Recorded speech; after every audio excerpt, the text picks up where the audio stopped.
네, 이어서 전문가 두 분과 함께 중동 상황 짚어보겠습니다. 성일광 서강대 유로메나 연구소 교수, 박원곤 이화여대 교수 나오셨습니다. 안녕하십니까? 네, 안녕하세요. 네, 자 트럼프 대통령 한국을 포함한 7개 나라의 호르무즈 파병을 재차 요구했습니다. 파병 여부를 기억하겠다면서 압박 수위를 높이는 모양새고요. 또 우리나라를 겨냥해서는 주한미군을 언급하기도 했더라고요. 네, 그렇습니다. 트럼프 대통령이 처음에는 5개국을 얘기했고 거기에는 중국, 일본, 한국 그 국가들이 포함이 돼 있었습니다만 지금 7개국으로 더 늘렸죠.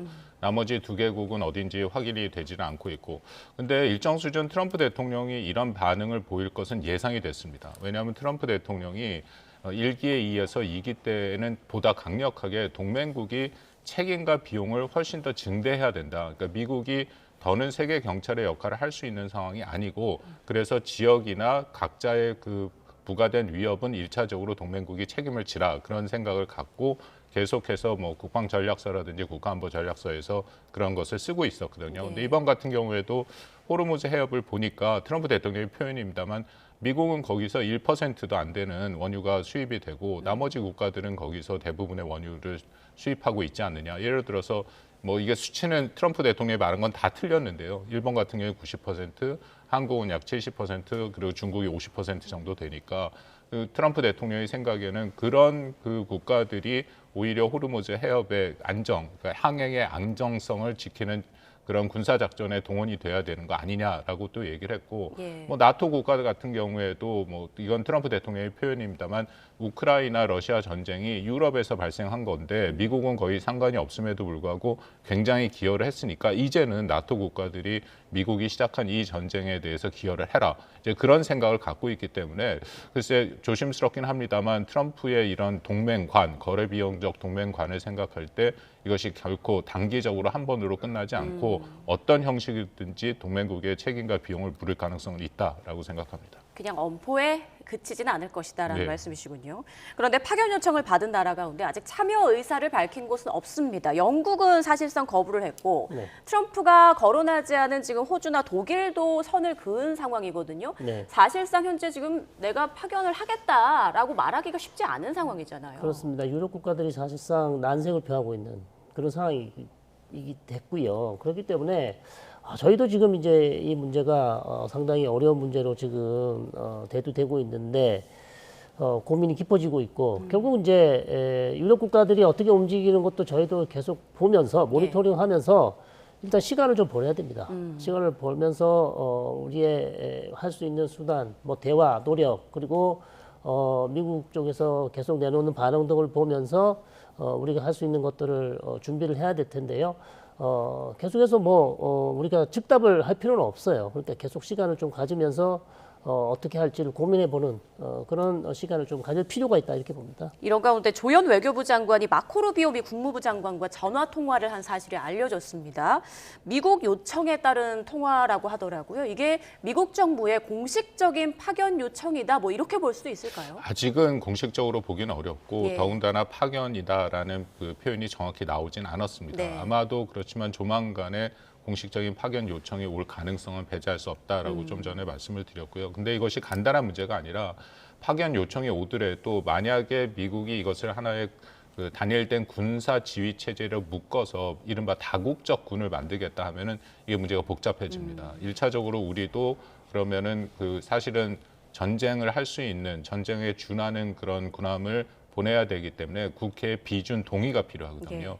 그리고 현재 청해부대에 있는 청해부대 아덴만의 청해부대에 있는 구축함이 얘기가 되고는 있긴 하지만 과연 미국이 그 정도로 만족을 할 수 있을지 그보다 더 능력 있는 이지스함 정도를 요구해 올 가능성도 있습니다. 만약 그렇다면 여기서 파병되는데 모든 걸리는 시간이 한 달에서 2달까지 걸리거든요. 만약에 호르무즈 해협의 위기가 한 달에서 2달까지 간다면 세계 경제에 미치는 영향은 매우 크다. 그래서 저도 성 교수님 말씀에 동의를 하는 게 일단 상황을 좀 두고 봐야 되지 않느냐. 그리고 우리가 먼저 나설 필요는 없고 다른 국가들이 어떻게 하느냐 또 미국이 정말 어떤 형태의 그런 호르무즈 해협을 호위할 수 있는 그런 그 체제를 만드느냐 그런 것들이 매우 중요하다라고 판단이 되는데요.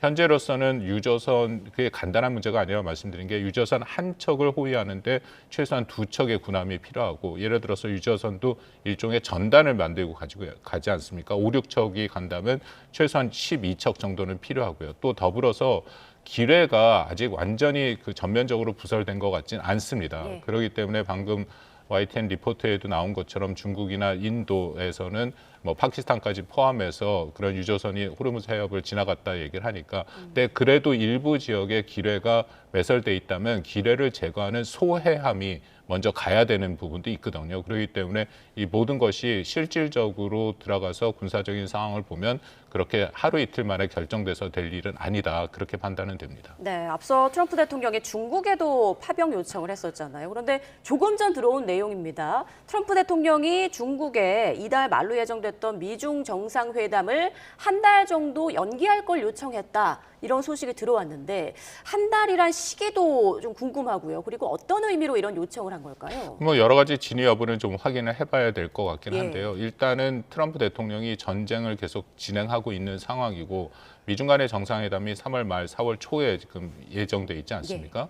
그때까지 전쟁이 끝나지 않을 것이다라는 판단을 하고 있다. 근데 여기는 여러 가지 메시지가 저는 담겨 있다고 생각하는데 첫째는 그만큼 트럼프 대통령도 뭐 많은 사람들이 단기전을 이렇게 예상하고 있고 장기전으로 갈수록 미국한테 불리하고 트럼프 대통령한테 불리한다고 얘기하는데 본인은 그럼에도 장기전을 할 수 있다라는 그런 메시지를 보낸 거고요. 예. 그리고 훨씬 더 미중 간의 정상회담이라는 매우 중요한 이벤트를 뒤로 미루면서까지도 이번 전쟁에 자신이 훨씬 더 집중하겠다라는 것을 사실은 이란이랑 세계에 보내주는 것도 있고 두 번째는 미중 중국한테도 보내는 메시지가 있는 거죠. 네. 뭐 잘 알려진 것처럼 중국이 호르무즈 해협에서 한 50%의 원유를 수입하고 있고 특히 이란이 생산하고 있는 원유의 80%를 중국이 사주고 있기 때문에 중국이 이란에 대해서 적지 않은 영향력을 갖고 있는 것은 맞습니다. 그렇기 때문에 미중 간의 정상회담은 미국도 중요하지만 중국도 풀어야 할 문제들이 많이 있기 때문에 중요한 회담이거든요. 그래서 트럼프 대통령은 이것을 연기할 수도 있다라는 식으로 트럼프 행정부에서 얘기하는 것은 중국이 지금보다는 조금 더 적극적인 역할을 해서 이란으로 하여금 좀 주저앉도록 해라. 뭐 이제 그런 메시지도 같이 포함되고 있다라고 판단이 되고요. 마지막 메시지는 한국과 동맹국한테도 보내는 거죠. 이것이 방금 말씀드린 것처럼 만약에 군함을 보낸다면 시간이 꽤 걸리는 작업이긴 한데 자기는 그런 장기전까지 생각하고 있으니까 동맹국들도 여기에 동참해라. 그런 메시지도 있다고 판단이 됩니다. 네, 우리나라는 주변국들이 어떻게 하는지 좀 지켜보는 그런 분위기인데 당장 이번 주 19일 모레입니다. 워싱턴에서 미일 정상회담이 또 열릴 예정이지 네. 않습니까? 이런 가운데 일본은 미국의 요청을 받아들일 수 있다라는 전망도 나오던데요. 어떻게 나올까요? 근데 뭐 저희도 일부 전문가들은 초반에 그렇게 예상을 했었는데 예. 지금 들리는 얘기는 그렇게 쉽지 않다는 보도도 나오고 있어요. 네. 왜냐하면 자위대 파견은 또 일본 헌법을 또 지켜야 될 필요가 있기 때문에 또 헌법 수정이 없으면 사실상 엄연하게 말씀드리면 긴급한 아주 임박한 위협이 없는 곳에 자위대를 파견하지 못하게 돼 있단 말이죠. 자 그렇다면 일본에서도 지금 이 문제를 놓고 사실 일본은 더 급하죠. 왜냐하면 미일 정상회담이 지금 코앞에 와 있기 때문에 아마 트럼프 대통령이 또 정상을 만나서 그 자리에서도 강하게 요구를 할 수도 있는 그런 상황이긴 합니다만 예. 일본도 지금 사실 조심하고 그 다음에 고민하고 있는 상황이기 때문에 예. 뭐 저희들도 역시 다른 방법이 없을 것 같아요. 계속해서 일본이 또 어떻게 나오는 걸 지켜보고 우리가 할 수 있는 우리가 대처할 수 있는 방안을 좀 찾아야 되지 않을까 그렇게 생각합니다. 네. 자, 호르무즈 해협 상황도 좀 보겠습니다. 앞서 미국이 이란의 돈주 하르그 섬의 군사시설을 공격했지만 석유시설은 건드리지 않았는데 마이크 왈츠 주 유엔 미국 대사가 이런 말을 했습니다. 석유시설 공격에 대한 질문에 트럼프는 어떤 선택지도 내려놓지 않을 것이다. 가능성이 있다는 취지로 말을 한 것 같거든요. 모든 가능성을 여는 거죠. 예. 지금 상황이 어떻게 진행되냐면은 트럼프 대통령이 사실 모즈타바가 굉장히 강경한 메시지를 내고 있지 않았습니까? 냈지 않았습니까? 거기에 대해서 트럼프 대통령은 더 강경한 메시지를 내고 있다. 이것이 트럼프 대통령의 기본적인 일종의 협상술 같은 건데요. 그 본인이 쓴 협상의 기술에도 이런 얘기가 나옵니다. 상대편이 강하게 나오면 이쪽은 더 강하게 나오는데 거기에 더불어서 이른바 광인 전략이라고 해갖고 전혀 예상이 가능치 않도록 그 굉장히 그 과장되고 그러니까 사실상 광인이라는 게 미쳤다라는 뜻이지 않습니까? 그 정도로 나간다 해서 뭐 방금 말씀하시는 것처럼 하르그 섬 같은 경우에 공습을 하고 난 후에 트럼프 대통령이 얘기한 게 재미로 좀 더 공격할 수 있다. 그러니까 이것은 거의 합리적인 생각을 가진 사람 입장에서는 할 수 없는 얘기인데 일부러 그러고 있다라는 거거든요. 그리고 석유 시설이라는 것을 파괴한다면 그 후과가 뭔지는 우리가 다 알고 있지 않습니까? 그렇게 되면은 정말로 심각한 이란의 반격이 있을 수밖에 없고 이란이 걸프국의 모든 국가들의 그런 석유 시설들을 다 공격할 가능성이 있기 때문에 그렇다면 호르무즈 해협뿐만 아니라 원유 수급에 굉장히 심각한 문제가 생기고 그럼 이미 올라가고 있는 미국의 기름값에 대해서 더 불을 붙는 그런 상황이 오기 때문에 트럼프 대통령한테 굉장히 불리하게 작동할 수 있거든요. 근데 그럼에도 자신은 예상이 가능하지 않고 모든 옵션이 다 있다. 그래서 마이크 왈츠 유엔 주재 대사가 그런 식으로 얘기하고 있고 트럼프 대통령도 얘기를 하고 있다. 그래서 현재로서는 그 확전을 하고 있는데 이 확전에 끝까지도 밀어붙일 수 있다라는 것이 트럼프 대통령이 하고 있는 것이고 그리고 특히 뭐 당연히 이란한테 하는 거죠. 너희들이 갖고 있는 마지막 카드까지도 우리는 쓸 수 있다라는 것을 실질적으로 보여준다. 그것을 사실은 믿을 만한 위협이다라고 얘기를 하거든요. 이제 그런 일종의 전략을 쓰고 있다라고 판단이 됩니다. 네, 광인 전략, 매드맨 전략을 펼치고 있는 트럼프 대통령. 일각에서는 트럼프 대통령이 하르그 섬을 장악하기 위해서 지상전 투입도 결단할 수 있다라는 전망이 나오는데 이렇게 될 경우 전쟁이 완전 또 다른 차원으로 갈 수 있다고 하더라고요. 네, 그렇습니다. 하르그 섬 지금 점령 아마 고민을 하고 있을 것 같아요. 지금 계속해서 군사적 움직임이 보이고 있기 때문에 지금 두 가지 정도를 볼 수 있는데 첫 번째로 말씀해주신 이란의 뭐 왕관의 보석, 사실 이란의 뭐 젖줄이라고 할 수 있는 이란의 원유 90%를 이 오일 터미널 여기를 통해서 수출하는 곳이기 때문에 군사 시설은 일단 공격을 했고요. 그러나 오일 터미널 시설은 인프라는 그대로 남아 있는데 만약 여기를 점령해서 더 이상 수출을 못하게 하겠다.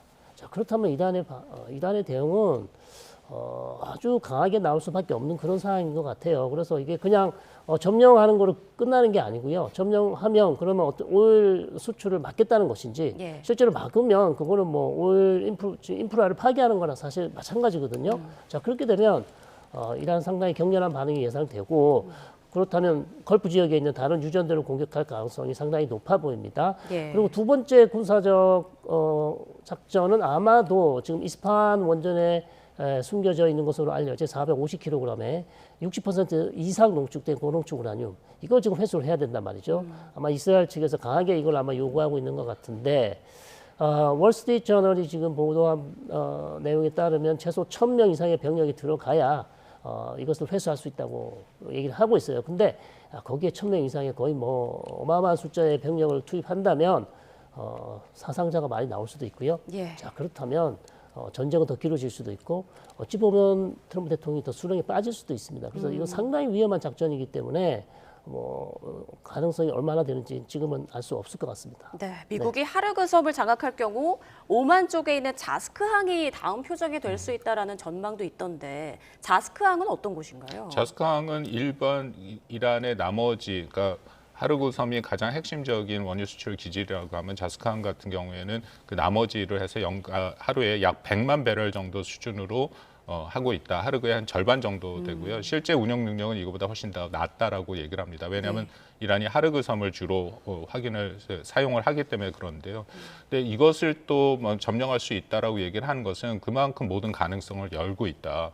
아까 잠깐 성 교수님 말씀해 주신 것처럼 하르그 섬은 이론상은 점령이 가능합니다. 한 5천 명 정도 동원을 하면 벌써 이 방공망, 이란의 방공망은 다 완전히 무력화가 됐기 때문에 공중 우세를 확보한 상태이고요. 여기서 아마도 이제 특수부대를 보내서 이 활주로를 점령을 하고 그 다음에는 병력을 뭐 시누크 헬기 등을 통해서 들여보내서 석유 시설을 장악하고요. 그 다음에 이제 상륙함을 통해서 더 많은 병력들을 그 안에 집어넣는 그런 형태인데 가능은 하죠. 근데 문제는 아까도 성 교수님 얘기하신 것처럼 그러고 나서 어떻게 할 거냐. 그러고 나서 당연히 이란은 그렇게 되면 전면전으로 생각하고 주변의 걸프 국가의 시설을 때린 거와 더불어서 하르그 섬에 있는 계속해서 미군 점령하고 있는 미군들을 공격을 할 것이다. 이제 그렇게 되면 이것은 전체적인 아주 큰 전쟁이 될 수밖에 없는 것이고요. 또 하나는 이거면 만약에 그런 그 하르그 섬도 그렇고 방금 말씀하신 자스크항이 있는 이제 그쪽 섬도 그렇고 그 미 지상군이 들어가는 거지 않습니까? 그럼 이건 전쟁의 영상이 완전히 바뀌는 거다. 현재까지는 그래도 공습만 하고 있는 거고 트럼프 대통령과 피터 헤그세스 국방장관 둘 다 지상군의 파견은 없다라는 식으로 얘기했는데 지상군으로 넘어가게 되면 그간에 미국이 정말 원치 않았던 다시금 이런 오래된 전쟁으로 끌려 들어가는 중동의 발목이 잡히는 그런 상황이 연출될 수 있는 거고요. 더불어서 그렇게 되면 트럼프의 지지층이 이제 마가 미국을 미국을 위대하게라는 구호를 외치고 있고 그렇기 때문에 해외 전쟁에 대해서 철저하게 반대하는 그 그룹이 완전히 트럼프 대통령과는 좀 등을 돌릴 수 있는 그런 상황까지도 연출될 수 있겠죠. 네, 그런 상황이 부디 오지 않기를 바라긴 합니다만 만약에 이렇게 우회로까지 유어 유제 원유 수출길이 다 막히게 된다면 어떻게 되는 것인가? 네. 일반 국민들은 굉장히 궁금해하는 부분인데요. 우리가 1970년대 오일 쇼크가 있었지 않았습니까? 네, 네. 그때와 비교했을 때 어느 정도까지 상황이 악화할 수 있는 건가요? 그때와는 그때보다 훨씬 심각해지겠죠. 왜냐하면 기간도 계속 길어질 거고요. 그러면 지금 트럼프 대통령이 원래 계획했던 전쟁 기간이 4주에서 6주란 말이죠.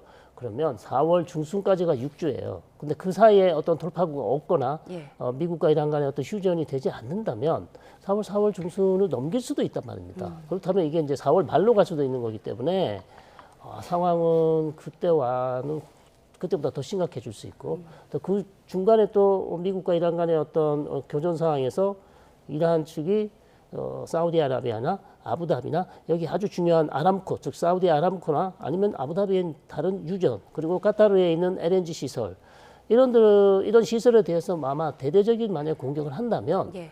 상황은 더 악화될 수 있죠. 지금은 사실 살짝 건드리는 수준에서 공격을 한 것밖에 없단 말이죠. 그래서 상황은 최악으로 간다면 그때보다 더 상황은 더 악화될 수 있다. 그렇게 봅니다. 그런데 트럼프 대통령이 이런 말도 하고 있습니다. 미국과 이란이 지금 협상하고 있다, 대화 중이다. 그런데 과연 긍정적인 방향으로 대화가 흘러갈 수 있을지 어떻게 전망하십니까? 물밑에서 대화의 필요성, 대화가 이루어질 가능성 완전히 배제할 수는 없죠. 더군다나 트럼프 대통령이 그런 얘기를 한 것은 나름대로 의미가 있다라고 판단이 되는데 어쨌든 대화를 해야 미국도 그렇고 이란도 그렇고 이 전쟁에서 나갈 수 있는 탈출구가 그러니까 엑싯이 되는 그런 상황이지 않습니까? 예. 그렇지 않고는 지금 강대강으로 부딪히고 있는 상황이다. 미국 같은 경우에 트럼프 대통령이 사실은 시간은 본인은 그렇게 얘기하지 않지만 시간은 미국 트럼프 대통령 편이 아닙니다. 미국 사람들이 가장 민감하게 생각하는 게 그 유가죠. 가스 값인데 이게 전쟁 시작하기 전에는 $2 한 57센트 그 정도가 평균 가격이었는데 제가 오늘 확인해 봤더니 $3 70센트까지 올랐더라고요. 그리고 나서 이렇게 간다면은 이제 $4, $4 50센트, $5까지 간다 하는데 예.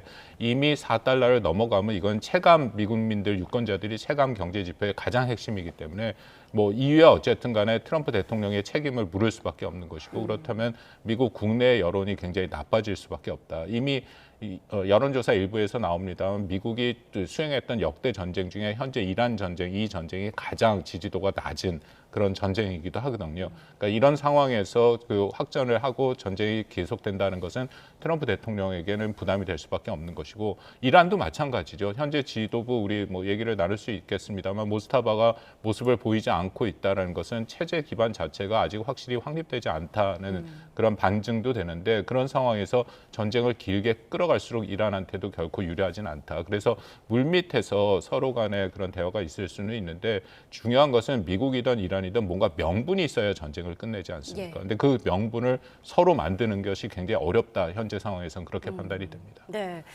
우리 성 교수님께서 어떻게 생각하세요? 지금 미국도 전쟁이 뭐 4주에서 6주 정도는 더 갈 것 같다라는 얘기가 나오고 있는데 네. 언제쯤으로 예상해 볼 수 있을까요? 그러니까 지금 돌파구가 없으면요. 예.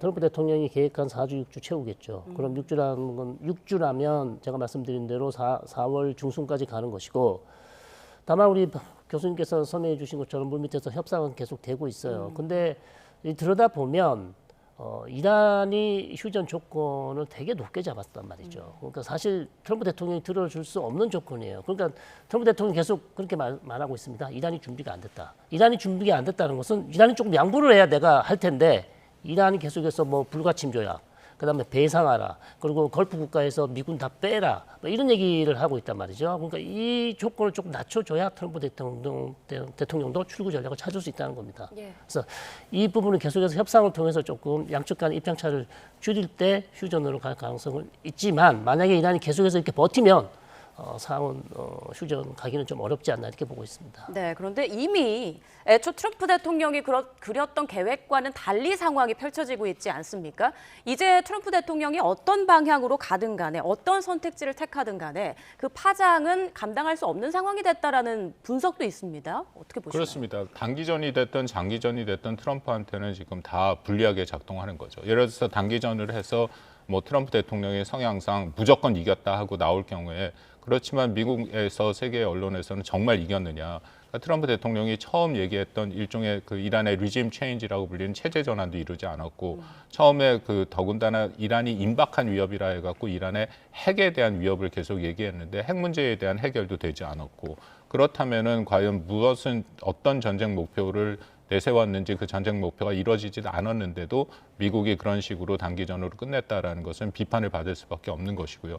또 동맹국의 입장에서는 아니 그렇게 단기전으로 끝낼 것을 호르무즈 해협이 묶임으로써 유가가 그렇게 상승되는 그런 불이익까지 주고 또 동맹국한테 동참까지 했느냐 해갖고 미국에 대한 신뢰도가 좀 낮아질 수밖에 없는 그런 상황이고요. 예. 장기전으로 가면 뭐 충분히 얘기를 나눴습니다만 이거는 미국의 유가가 뛰고 전 세계 경제에 미치는 영향이 엄청 큰 거고 동맹국한테 책임과 비용을 묻는다 해서 우리가 어쩔 수 없이 동참을 하게 된 이후에 과연 미국과의 동맹이 적절한가에 대한 아주 근본적인 질문들이 또 나올 수밖에 없는 것이고요. 중동 지역의 질서 재편을 해놓고 그 다음에 빠져나와서 중국을 견제하겠다라고 생각을 했는데 미국은 중동에 발목을 잡힐 가능성이 매우 높고요. 예. 그렇다면 세계 전략, 미국이 그리고 있는 세계 전략에서도 큰 차질이 올 수밖에 없는 그렇기 때문에 현재 상황에서는 이 전쟁에서 과연 트럼프가 무엇을 가져갈 수 있을 것인가에 대해서는 상당히 제한될 수밖에 없다. 그렇게 생각합니다. 네, 트럼프 대통령이 지금 이란의 지도자가 누구인지 모르겠다, 살아있는지도 모르겠다라는 말을 했습니다. 지금 모즈타바 하메네이에 대한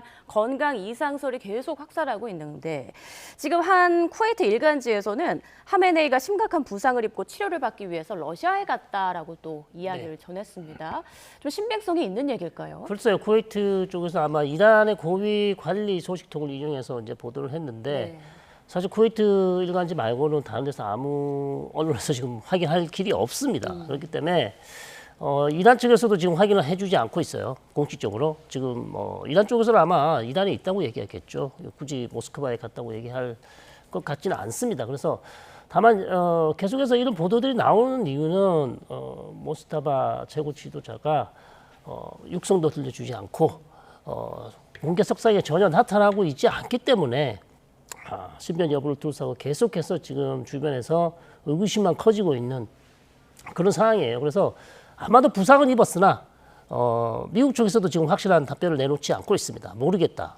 그렇기 때문에 계속해서 이 문제는 언젠가 무스타바가 공개 석상에 나타나기 전까지는 계속해서 이 얘기는 나올 것 같습니다. 예, 매체에 따르면 러시아 푸틴 대통령이 먼저 모즈타바에게 수술을 제안했다라고 이야기를 했는데 이렇게 된다면 만약에 이게 사실이라면 푸틴에서 어떤 걸 노린 걸까요? 어떻게 전망을 해볼 수 있을까요? 방금 성 교수님 말씀하신 것처럼 예. 좀 조심스럽습니다. 예. 왜냐하면은 정말 모스타바가 러시아에 가 있다라고 얘기한 것은 굉장히 큰 의미가 있죠. 그렇죠. 이제 그만큼 그 모스타바를 세운 이슬람 혁명 수비대를 비롯해서 강경파들의 구심점이 이란에 있지 않고 다른 나라에 가 있다라는 것 자체가 이 전쟁 수행에 대한 구심점을 잃을 수 있는 그런 부분이고요.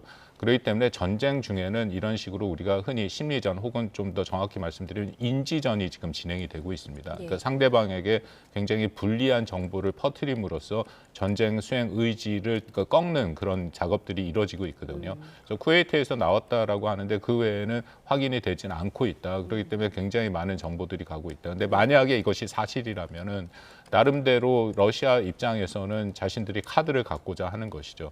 그만큼 이란에 대해서 영향력이 있다라는 거고 이건 미국과의 협상을 통해서도 러시아 같은 경우에는 러시아 우크라이나 전쟁 종전을 해야 되는데 이란에 대해서 이만큼 영향력이 있으니까 이 두 가지를 합쳐서 미국과의 뭔가 담판을 지으려고 한다. 이제 그렇게 확인할 수는 있는데 이제 좀 조심스럽습니다만 저는 이 정보의 그 신빙성은 좀 낮지 않을까 그렇게 생각합니다. 네, 그리고 외신 보도에 따르면 모즈타바 선출 이면에는 군부와 온건 정치 세력이 맞붙은 치열한 권력 싸움이 있었다라고 하더라고요. 그 안에 붙은 그런 내부적인 요인이 이번 전쟁의 또 하나의 변수가 될 수 있을지도 궁금한데요. 그렇죠. 사실은 전쟁 상황이 아니면 그러니까 아버지가 이렇게 유고되지 않았으면 무스타바가 최고 지도자가 될 수 없었겠죠. 왜냐하면 아버지도 원하지 않았고 그렇기 때문에 다만 무스타바가 운이 좋아서 지금 전쟁 시기 때문에 혁명수비대의 지지를 얻어서 사실상 최고 지도자가 됐거든요. 그래서